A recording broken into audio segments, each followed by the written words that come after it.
Hello and welcome to the Mythmakers podcast, brought to you by the Oxford Centre for Fantasy. This is the podcast for everybody who loves fantasy, old and new. My name is Julia Golding. I'm a writer, but I'm also the director of the Oxford Centre for Fantasy, which in particular has a focus on J.R.R. Tolkien and the Inklings, as well as other fantasy writers who have come out of Oxford. In today's episode, I thought I would tackle the big thing that's recently happened for all of you who love Tolkien, which is the new recording, unabridged, by Andy Serkis, an entire reading of The Lord of the Rings. It's just come out and is the first time that an unabridged recording has been added to your choices since the Robert Inglis version back in 1990. But I also wanted to add into the review of the comparison of the various options you have, the much earlier 1981 BBC dramatised version, because for many people, that is where they begin their listening journey. So taking those various options in order in which they were produced, I'd like to give you a little guide as to what you might find if you choose to go with one of those. Now, let's go back to 1981.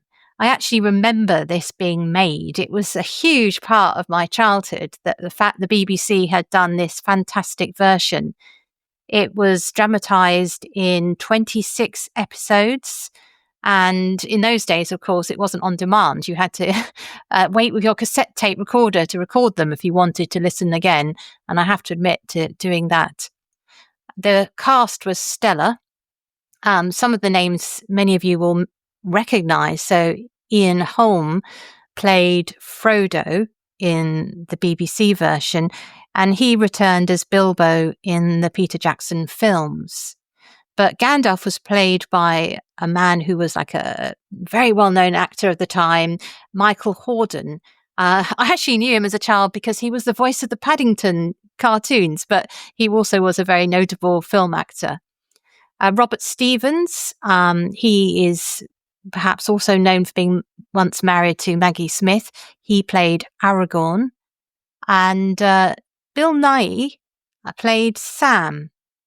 And there were lots of other very notable people. John Le Mesurier played Bilbo. And those of you who have watched the British comedy programme Dad's Army, he was in that cast. So you can see they really were able to attract into the recording studio a really superior team of voice actors.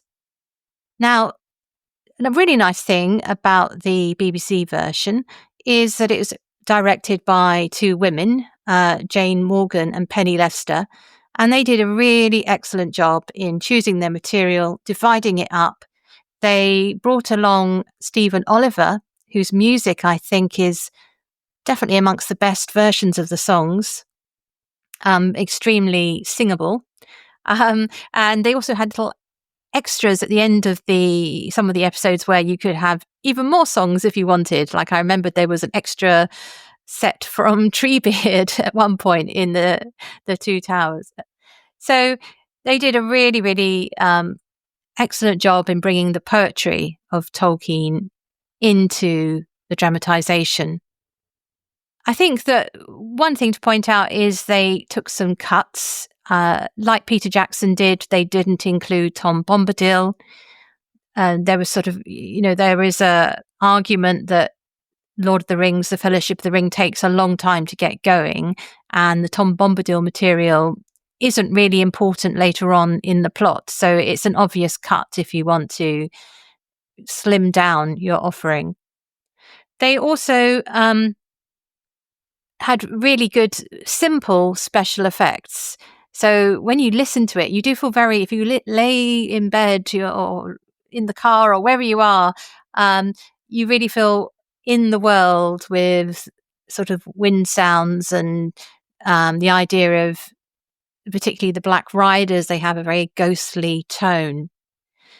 There's a very good Smeagol as well. I mean, we've all got so used to Andy Serkis, but actually the person who takes on Smeagol in this version That's Peter Woodthorpe.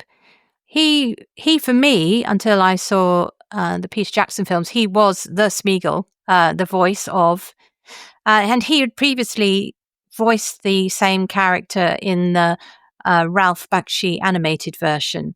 And I believe that the gentleman who played Boromir, Michael Graham Cox, also had appeared in that version too as a voice actor. So there's some lovely crossings over between the various versions. So I would say that it was just such a excellent production, really very high class.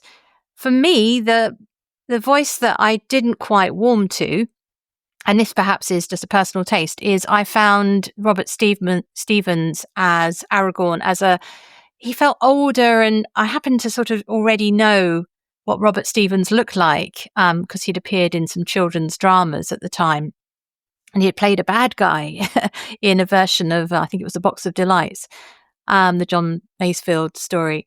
And I remember feeling he wasn't quite right. So for me, that was one of the weaker sides of that production. But definitely highly recommended, particularly, as I mentioned earlier, for the quality of the songs, which they do really, really well. So moving on, we're heading a bit more into the digital age, but not quite yet.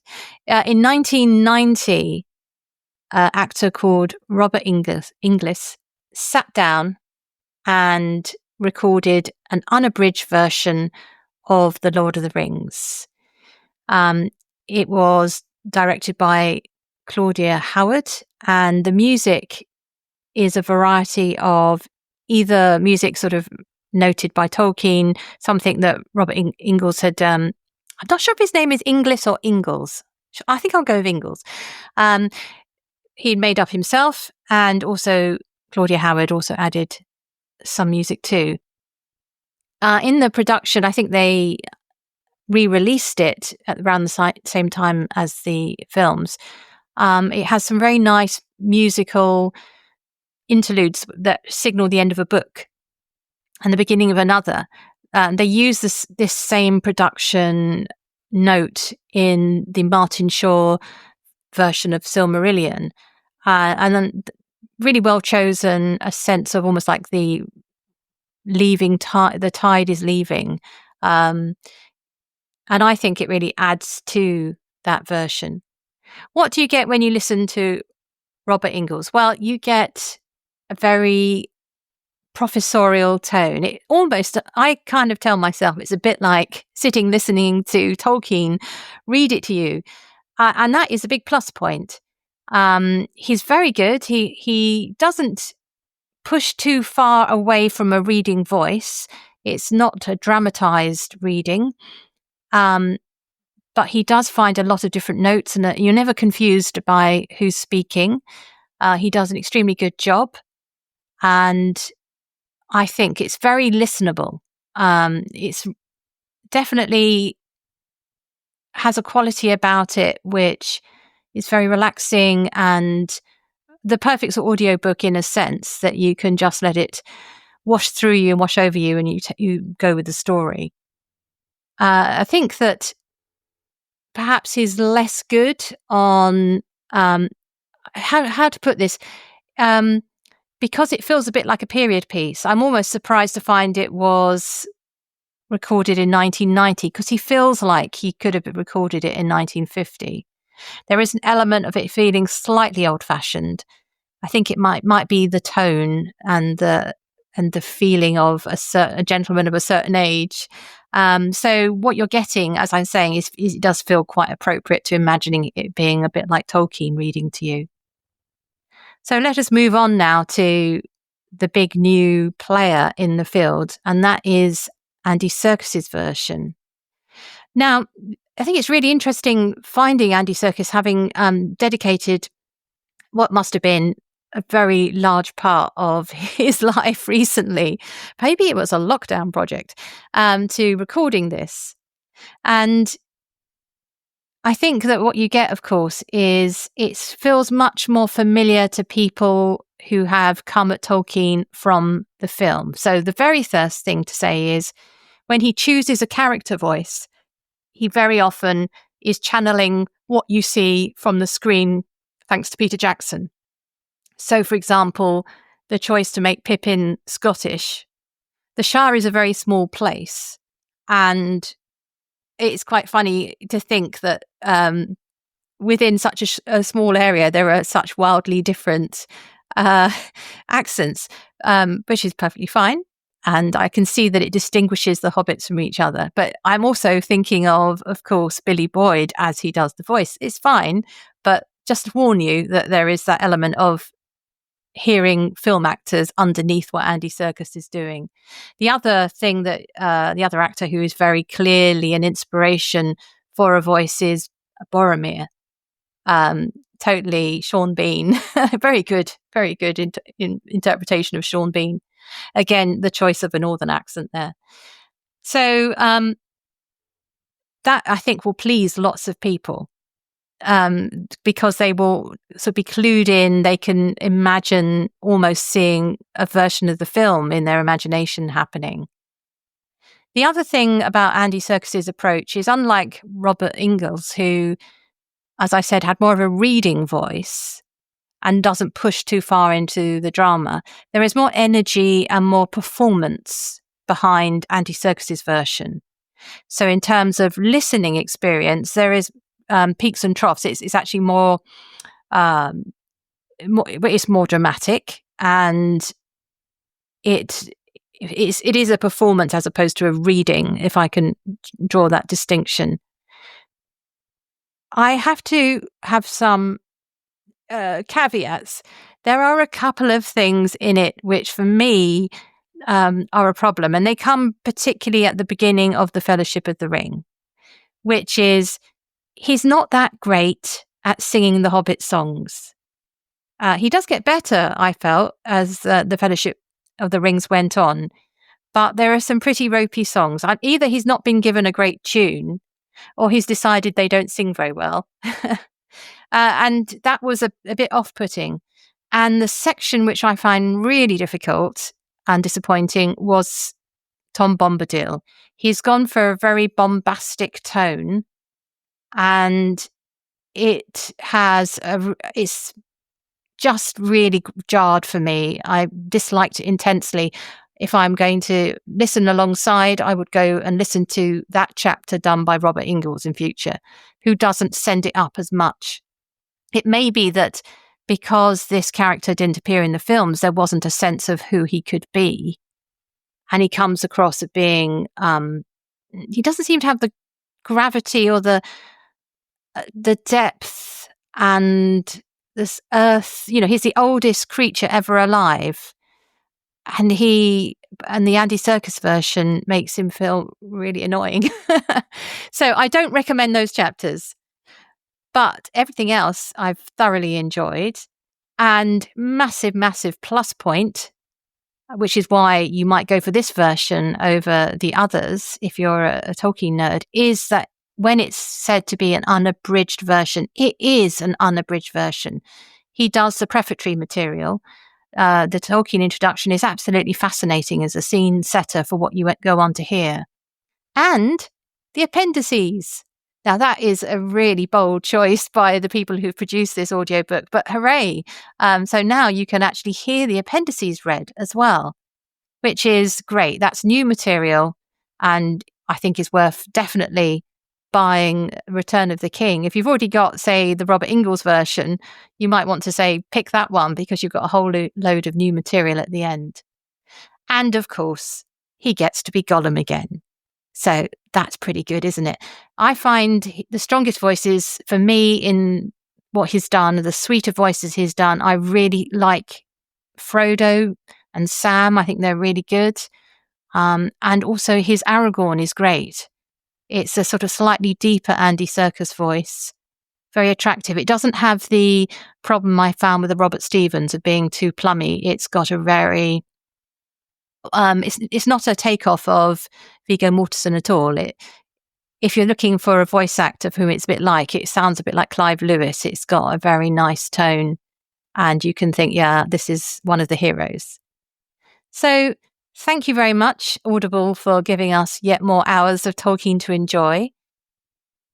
If I was going to finish with sort of like my star review, I think for performance, as in drama, you would have to struggle to beat the BBC version. That's definitely 5 stars. Robert Inglis on performance and drama is more of a 3. And Andy Serkis is another 5-star for a single voice actor. In terms of listenability, they all score really highly. They're all 5 stars. But if I was going to give you a sort of, which one do I buy? I'd say if you've got a family listening, go for the BBC version. If you are personally listening on your own, the choice between the Andy Serkis and the Robert Inglis version is, do you want to be read to or do you want to be performed at? And that's where I would, decide which one I'm going for. And of course, if you like it, get all of them, which is what I've done.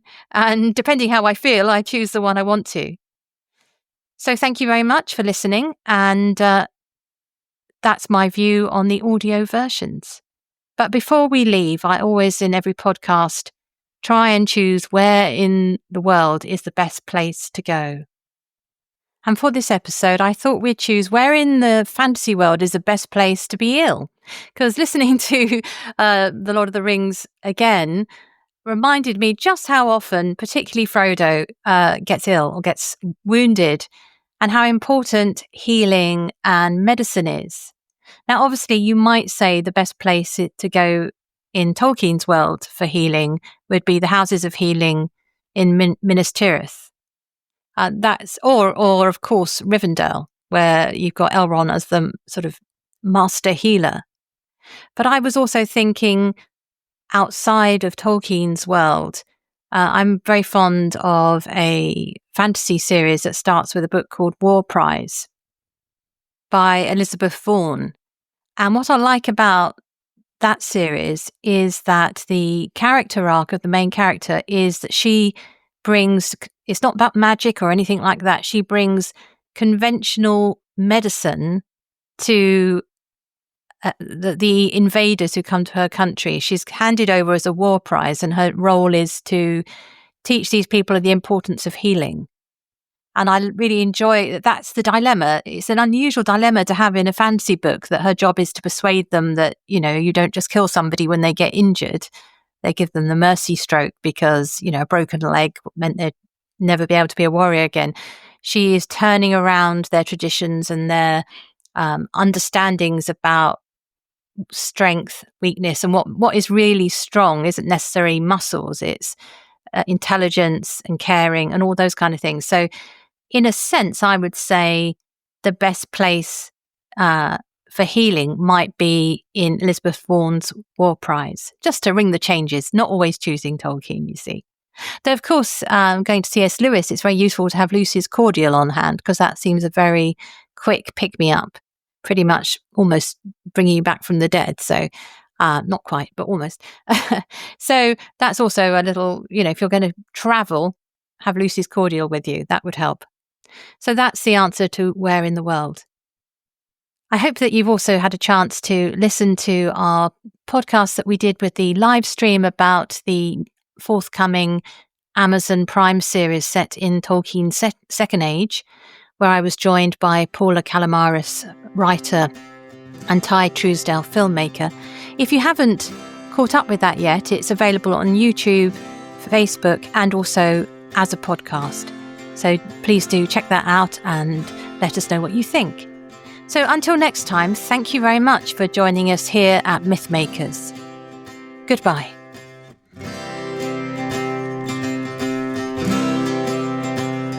Thanks for listening to Mythmakers podcast, brought to you by the Oxford Centre for Fantasy. Visit oxfordcenterforfantasy.org to join in the fun. Find out about our online courses, in-person stays in Oxford, plus visit our shop for great gifts. Tell a friend and subscribe wherever you find your favourite podcasts worldwide.